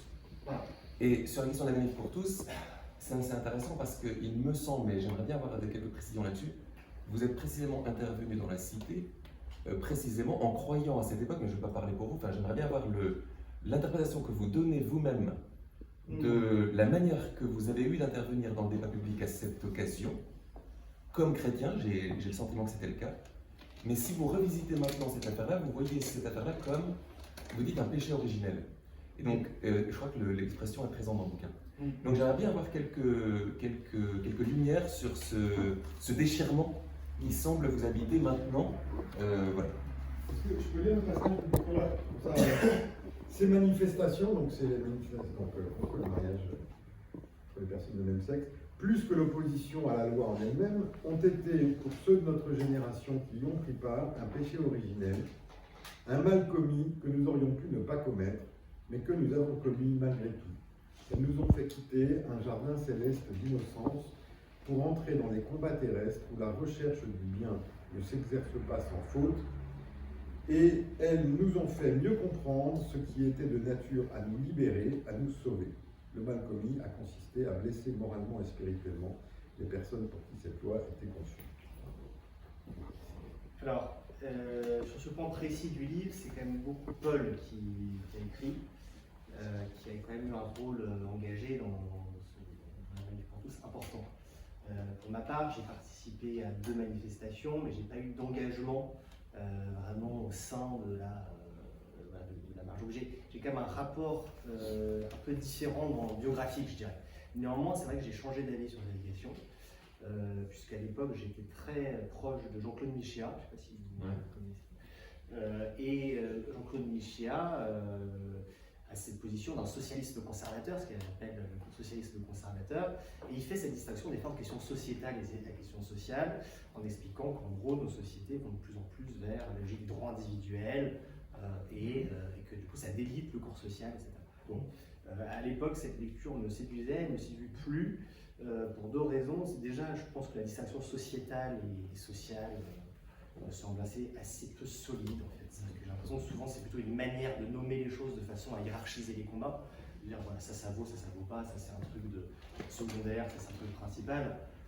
Je trouve ça assez problématique. Et l'autre raison, c'est que j'ai changé sur un point plus fondamental d'anthropologie, on pourrait dire. C'est que je ne suis plus dans le même regard sur l'amour homosexuel. Je pense qu'à l'époque, sans être homophobe, j'étais dans un cadre où je délégitimais en fait cette forme de relation-là. Je la jugeais. Je ne formulais pas les choses comme ça de façon immorale ou mauvaise. Je ne pense pas avoir arrivé dans ces modes de conscience, mais néanmoins, je pense que j'étais dans une forme de refus de considération en fait, de cet amour-là. Mais est-ce que le christianisme a joué un rôle dans cette... Ah bah alors ça, je ne sais pas, je ne suis pas psychanalyste. D'accord. Sans doute que c'était, oui, un trait religieux et culturel. Je n'ai pas du tout grandi dans un milieu homophobe, de dénigrement de ça, de mépris des personnes, pas du tout. Mais adolescents, vous voyez, entre mecs, voilà, on va au match, les insultes homophobes sont omniprésentes, quoi. Je m'invite abonné à Gerland, on ne se rend pas compte, mais on est construit aussi dans cette pensée politique, tout simplement, de juger que ça c'est anormal, c'est ça, c'est dégueulasse, etc. Et que les insultes sont là pour le dire, quoi. Les insultes, voilà, PD, enculé, etc., pour dire les mots crûment. Et que derrière, ça dit quelque chose, une structure éthique, en fait, tout simplement de hiérarchisation et de l'exclusion. Même si ce n'était pas conscient chez moi comme ça à cette époque, c'était un sous-jacent, je pense, de ma construction. Et ce qui a expliqué que lorsque ces questions arrivaient, voilà, je me suis retrouvé en effet à faire de manifs. En y réfléchissant, je pense que la vraie question fondamentale pour moi, c'est qui n'est pas encore, enfin je trouve que c'est une question difficile, c'est la question de la procréation, la question des enfants. C'est-à-dire que je pense qu'il y a dans notre société une trop grosse tendance à penser la procréation décorrélée, je veux dire, la question de, en fait, du cadre approprié pour accueillir la vie de l'enfant. Je ne dis pas du tout que la vie homosexuelle n'est pas faite pour ça, mais je trouve que de façon générale, quand on parle par exemple d'adoption pour mère célibataire, je trouve qu'il y a une façon de parler du droit avant de parler peut-être de la question de qu'est-ce qui est bon en fait pour l'enfant qui vient. Et j'ai évolué là-dessus parce que j'ai un couple d'amis homosexuels qui a un enfant qui vit avec beaucoup d'amour, et je pense sincèrement que cet enfant sera développé et sera heureux, donc j'ai vraiment changé là-dessus. Et de façon plus générale, je pense que notre société a tendance quand même à parler du droit sur la question de l'enfant, là où il faudrait, à mon avis, utiliser un concept différent, quoi, qui est en effet l'intérêt de l'enfant. C'est quand même bien, Michi a raison, l'expression d'un droit A qui promeut des prescriptions individuelles. Et moi, j'ai vécu ces combats-là. Jamais, à aucun moment, je n'ai vu, j'ai été à peu près partout dans les manifestations, jamais je n'ai vu une attitude insultante, méprisante, etc. C'était des gens qui défendaient le mariage et la famille. Et ce qui me semble assez fondé. Et c'est là que il me semble que l'explosion des droits sociétaux contribue effectivement fortement à la dilution du lien social. Ça, et peut favoriser un certain type de capitalisme global. C'est pour ça que je pose aussi cette question. Il y a sur la procréation un marché dément. Et donc, c'est pour ça que je m'interroge, parce que le fait d'envisager ça comme un péché originel, alors que ça pourrait être compatible justement avec ce que vous venez de dire, c'est ça qui me passe un peu. Je pars totalement la question de la reconnaissance et de la légitimation par la loi d'un type d'amour, de la question de. C'est pas. Non, mais pour moi, c'est là la question. Oui. Et que justement, en fait, c'est que. Non, mais la question de l'adoption en droit français, elle était au cœur de l'affaire. Oui, mais si je veux dire, souvent, je trouve qu'on met dans le même sac les choses, quoi. Alors que pour moi, il y a une première question qui est celle de à notre époque, c'est un progrès, de la reconnaissance et de la légitimation de ce type d'amour. Il s'avère que c'est passé par la revendication du mariage, mais je pense qu'il faut voir derrière, c'est au fond la possibilité d'être reconnu comme couple, comme vivre une union. Et c'est parce que le mariage dans nos sociétés aussi est l'institution qui permet ça que c'est passé par là. Derrière la question de la progression, je trouve que c'est en effet une question difficile parce qu'il y a ce que vous dites là, c'est pour ça que dans le livre, par exemple, on critique la gestion pour autrui, ça, on pense que c'est pas possible d'avoir une marchandisation là-dessus, pour plein de raisons, j'ai pas le temps de développer, mais en revanche, la question de l'adoption déjà me paraît très différente. Je n'ai plus de projet a priori de l'adoption par un couple homosexuel, c'est pas quelque chose avec lequel je suis en désaccord. Sur ce point-là, j'entends tout à fait moi, le sentiment favorable que vous avez envers la reconnaissance d'un certain type d'amour. Mais le problème, c'est que pour les promoteurs de cette loi, de tout ça, ça n'est qu'un préalable à la négation de la différence des sexes, la différence des genres, et ça n'est qu'un préalable à tout ce. Alors, un préalable qui a été renforcé par toutes les études de Judith, Butler et compagnie, mais ça n'est qu'un préalable à ça. Et ce qui est gravissime, c'est que c'est la destruction de l'homme, en fait. L'ultime, enfin, c'est la destruction de l'homme vers ce que Kafka a pu imaginer et les autres n'ont même pas imaginé à ce moment-là. Donc c'est ça qui est pas grave, et c'est ça que j'ai vu, moi qui ai été fondateur de la première association avant tous même à Lyon, et qui ai donc beaucoup travaillé avec votre Marianne Duverneau et compagnie. Et c'est ça que j'ai admiré justement, c'est que des gens qui ont pu travailler avec vous dans le même ordre d'idées au point de vue économique, la lutte contre la destruction des biens par le capitalisme, etc., ils aient quand même pu se positionner contre cette nouvelle forme de marxisme qui finalement arrivera à une destruction de la société par la négation de la différenciation sexuelle, de la différence des gens. J'ai au contraire pu admirer ce qui me paraît l'inverse d'un péché originel chez Paul, chez Marianne et son mari, Gauthier, avec lesquels on a travaillé en fondant les veilleurs à Lyon, juste après à nous tous. J'ai vraiment admiré le contraire de ce que vous dites. Donc je suis un peu comme de mon champ là, quand j'entends parler de péché originel, parce que justement pour moi c'est là. Après, je me suis concilié les deux. Je me suis concilié, c'est des choses qui paraissent. Dans le mot péché originel, il y a au fond un certain usage de violence religieuse. Dans l'expression, Dans votre expression de péché originel. Au fond, c'est une certaine manière d'utiliser le vocabulaire religieux pour donner un coup de crosse sans être évêque. Et je crois qu'il y a, c'est là qu'il y a vraiment. Moi, j'ai beaucoup aimé votre livre. J'aime beaucoup mieux celui-ci. Lisez La vie des saisies. Mais bon, tout est intéressant.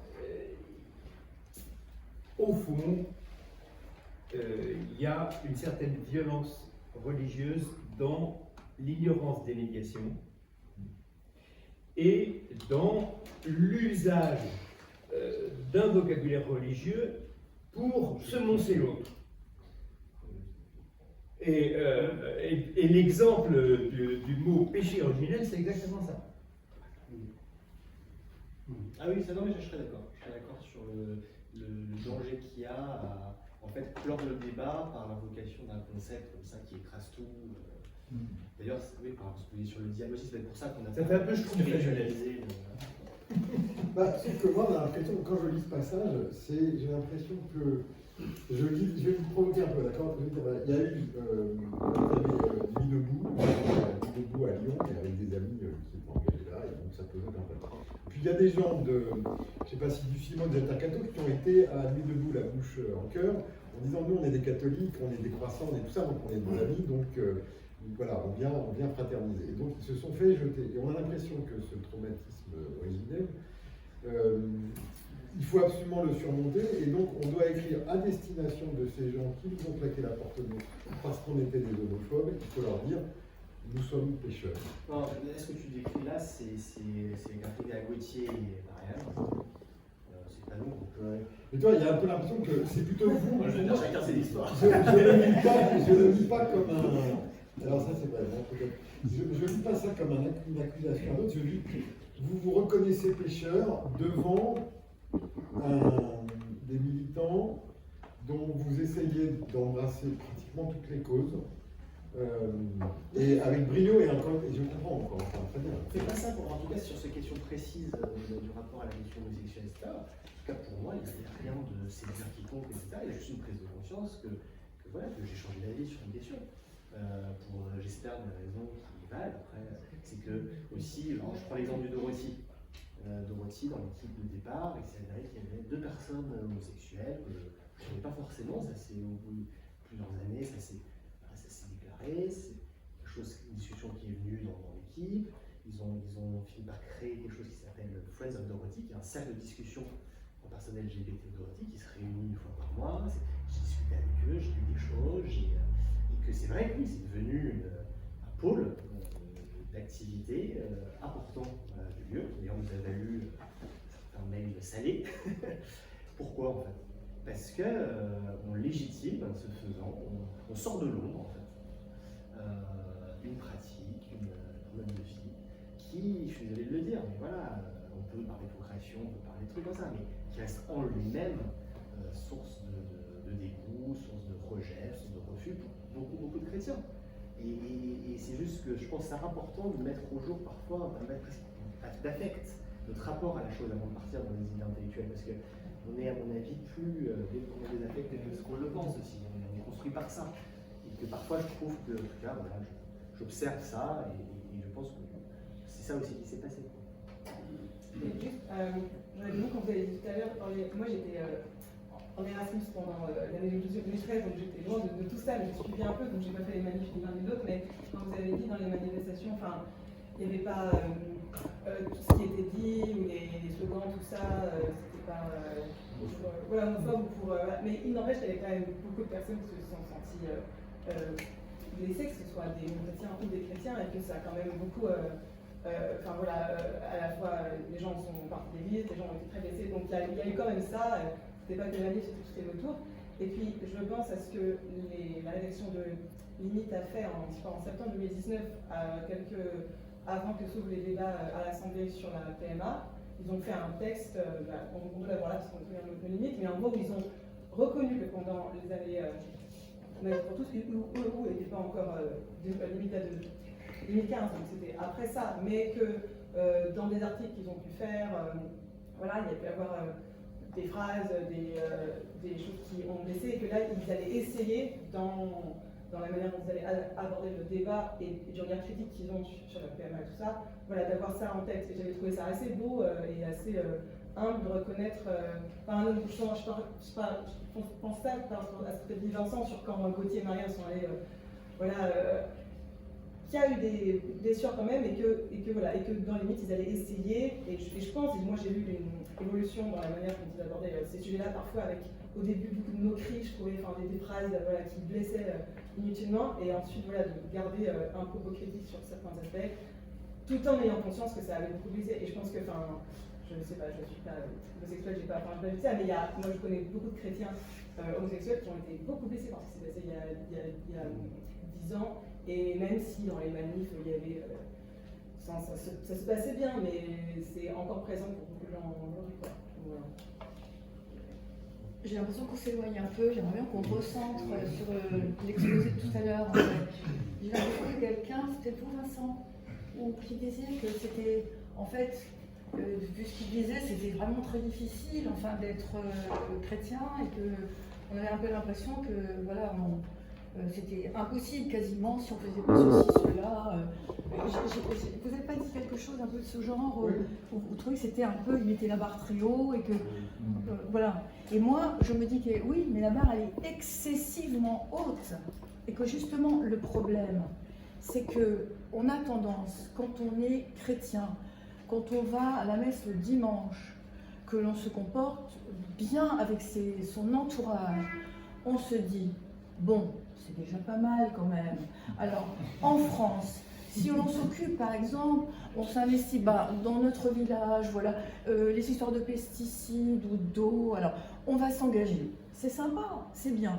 Mais ce que je veux dire, j'ai l'impression que ça, c'est pas ce que demande le Christ, en fait. Le Christ qui demande, on ne sait pas le faire, mais personne, en fait. Personne. Ce qu'ils font, ce sont les saints. C'est Dorothy Day.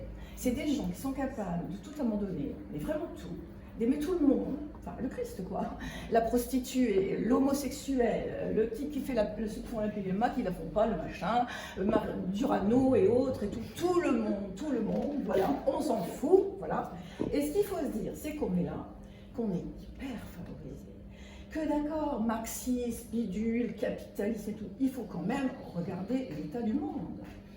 Et que, en fait, finalement, moi je trouve le paradoxe, c'est que maintenant on va arriver à un truc, c'est pas Marx qui nous impose un système de pensée, c'est quoi?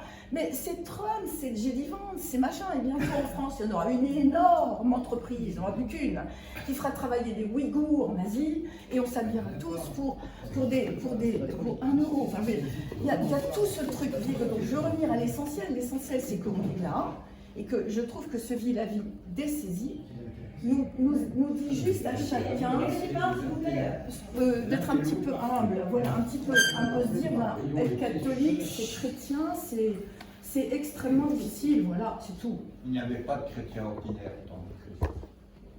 Il n'y avait pas de chrétien ordinaire. C'était pas ordinaire du tout. En fait, voilà, c'est ça. je suis alors vraiment, je suis entièrement C'est d'accord. difficile, c'est impossible quasiment. Oui, c'est impossible. Mais pour ça, ma question c'est qu'est-ce qui est impossible? C'est-à-dire, en fait, je crois qu'on peut, dans une vie, dans un cadre de vie tout à fait ordinaire, c'est-à-dire si on n'a pas un appel à une vocation radicale, que ce soit de Roquidel ou autre chose. En fait, ce qui est extraordinairement difficile, c'est en effet d'aimer au niveau de la charité du Christ tous ceux qui nous entourent, et qui peuvent être des gens avec qui on mange tous les jours. Et il n'y a pas besoin, en fait. Ce que je veux dire, c'est que la sainteté chrétienne ne réclame pas de tous l'abandon de son lieu en ce monde. Je pense que au lieu où nous sommes, nous sommes confrontés à la difficulté énorme de tout transformer en occasion d'amour. Et ça, c'est très difficile. Après, donc ma question, c'est, ça je le conçois entièrement. Et donc je sens aussi le fait que ça me dépasse. Et vous voyez, ça c'est autre chose que de penser que le fait d'être chrétien doit m'engager dans la mise en question des structures politiques, économiques, etc. Et je prends juste l'exemple. J'avais trouvé ça éclairant dans un texte qu'on cite dans le bouquin d'ailleurs sur Jules César. C'était une critique adressée par celui qui était à l'époque Bernard Ratzinger à la théologie de la libération.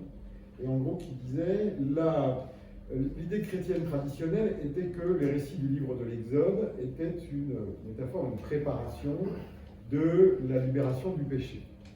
Et que la théologie de la libération nous dit que en fait, le baptême est un symbole de ce qui est vraiment important, qui est la libération politique, c'est-à-dire l'Exode.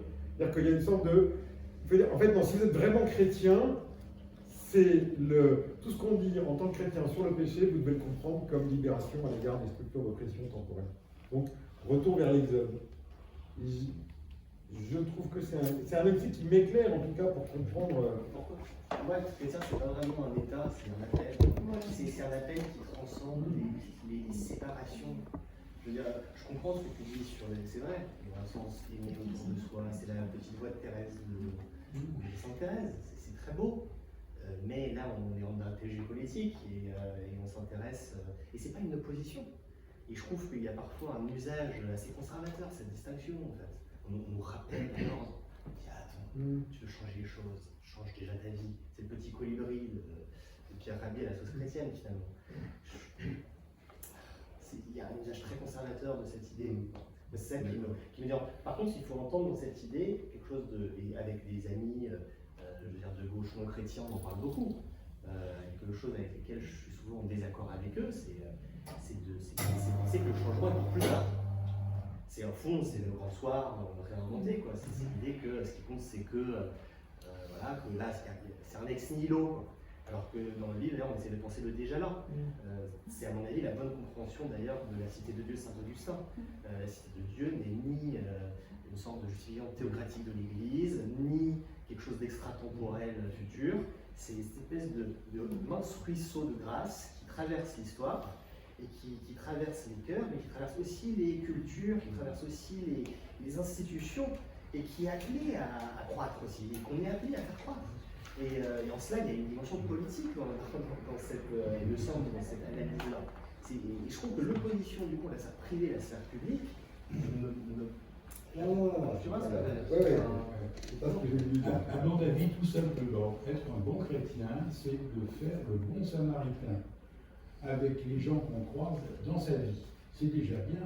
On a la famille, on a nos entreprises, on a nos associations, on a largement de quoi se nourrir et d'être heureux en transformant le monde qui est autour de nous. Et bien le reste, il y a des gens beaucoup plus intelligents, idéologues, écrivains, beaucoup enfermés entre le 6e et 7e arrondissement de Paris, qui vont vous écrire les pensées. Mais les pensées, c'est que des repères. On n'a que des prochains, aujourd'hui. Politiquement. On n'a que des prochains politiquement. Et c'est ça qu'il faut essayer de penser. On a des prochains plus lointains, puisqu'on les voit à la télé à l'autre bout du monde. Mais la réalité, elle est à côté par la rencontre. Vous travaillez avec des gens. Mais la réalité pour le bon samaritain, c'est que son prochain était à lointain. Il y a un monsieur qui n'a pas encore pris la parole. Il y a un monsieur qui n'a pas encore J'avais un commentaire justement là-dessus. C'est beaucoup les tribunaux d'action, notre anthropologue sociologue. Ce sera la dernière question, parce qu'après, il y a un usage, on boit. Et justement, il montre que la manière dont on se représente le monde a complètement changé via la crise écologique notamment, et via le capitalisme aussi, qui fait que la manière dont on se représente le local n'est plus le bon. La manière dont on se représente le global n'est plus le bon non plus. Et donc la manière de se représenter le prochain par rapport à comment il était potentiellement avant, je ne sais pas, je ne suis pas théologien, je ne sais pas comment saint Thomas décrivait le prochain, mais est quelque chose qui va se modifier avec cette globalisation, la vision du global, notamment à ce que vous disiez tout à l'heure, sur le fait que en fait, toute respiration ici a un impact à l'autre bout du monde. Ça, c'est un pensée anthropologique qui est nouveau et qui va amener à créer peut-être une nouvelle théologie. Je sais qu'il a beaucoup travaillé avec le Collège des Bernardins là-dessus.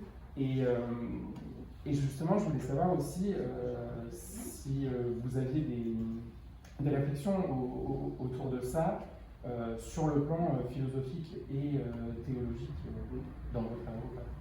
Foucault, le mot de la fin. C'est justement, avec Paul, on est en train de travailler un livre où la question de la cosmopolitique est centrale.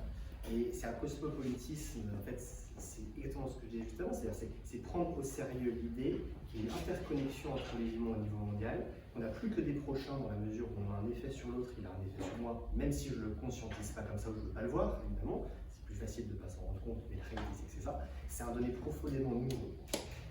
Et que dès lors, il faut penser une cosmopolitique, c'est-à-dire Louis Lourme, qui est le recteur de Loyola Paris actuellement, est un spécialiste de la question cosmopolitique, il a écrit un livre passionnant sur la question, il a une formule que je trouve très bien, il dit il s'agit de penser une expression dénationaliser notre citoyenneté. On a adossé la citoyenneté à la nation, à l'État de nation, comme j'ai dit tout à l'heure, c'est pas que pour du mauvais, tous les droits qu'on a sont issus de cette histoire, mais aujourd'hui, il s'agit de penser une citoyenneté mondiale, ça ne veut pas dire un supra-état totalitaire orwellien ou je ne sais pas quoi. J'ose espérer qu'il est possible de penser une existence politique au niveau mondial qui ne soit pas une pensée totalitaire. Déjà, et je finis juste là-dessus, c'est que cette pensée cosmopolitique doit inclure, à mon avis, les non-humains. Bien sûr. Elle doit inclure les non-humains, c'est-à-dire qu'il faut donner une existence juridique, au moins concrète, aux non-humains, parce que sinon, notre rapacité va les utiliser comme de purs objets. Et la modernité, c'est la modernité capitaliste, malheureusement, nous met au centre, anthropocentrisme, et nous fait tout voir comme des objets exploités pour notre propre confort. Je pense que c'est ça qui a dépassé. C'est une modernité à dépasser, et il faut la dépasser de façon non réactionnaire.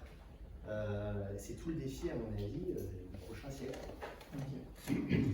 Merci.